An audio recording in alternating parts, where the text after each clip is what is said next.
Welcome to a collective leadership framework for nursing and midwifery. Although it has primarily been developed for nurses and midwives, it is relevant to all roles within the health and social care system in Northern Ireland. Collective leadership means everyone taking responsibility for the success of the organisation as a whole, not just their own area.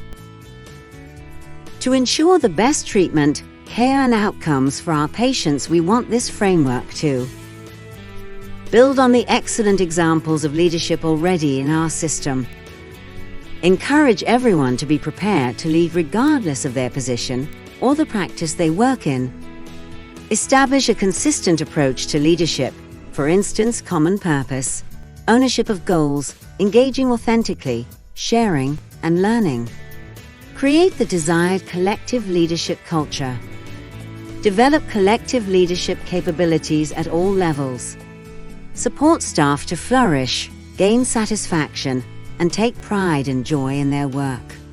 The 4 components of collective leadership identified in the 2017 Department of Health's HSC Collective Leadership Strategy are at the core of our framework. The framework is also designed to support you to explore, evolve, and transform. Explore your required capabilities, which are knowledge, skills, and behaviors. Assess and identify your individual learning and development needs, and identify ways to achieve what is required of you. Evolve during the process and develop your capacity to support a culture of collective leadership across the HSC system. Transform by playing a central role in creating an accessible, high-quality, and values-driven environment for service users. Our assessment tool will help you identify and develop your capabilities.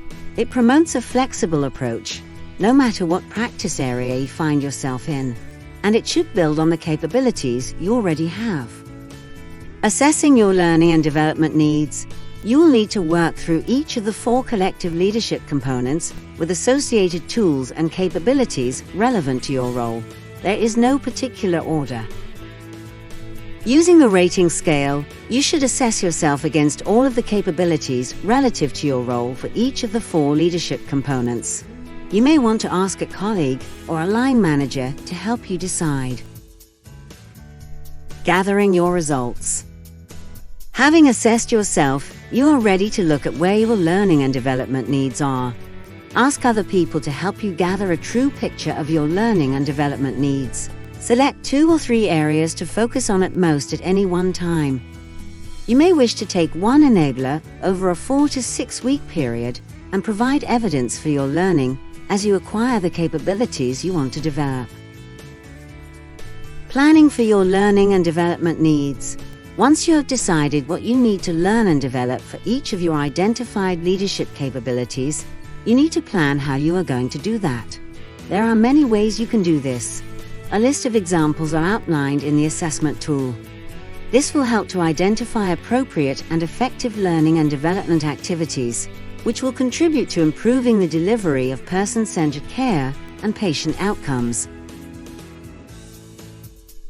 Recording development and other uses.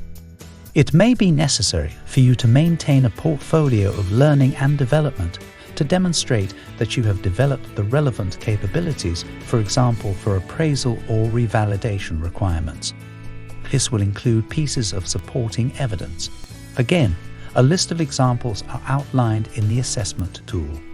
The Collective Leadership Framework and Assessment Tool provide a structured approach in order to develop collective leadership capabilities at all levels and ensure everyone is prepared to lead, regardless of position or practice area.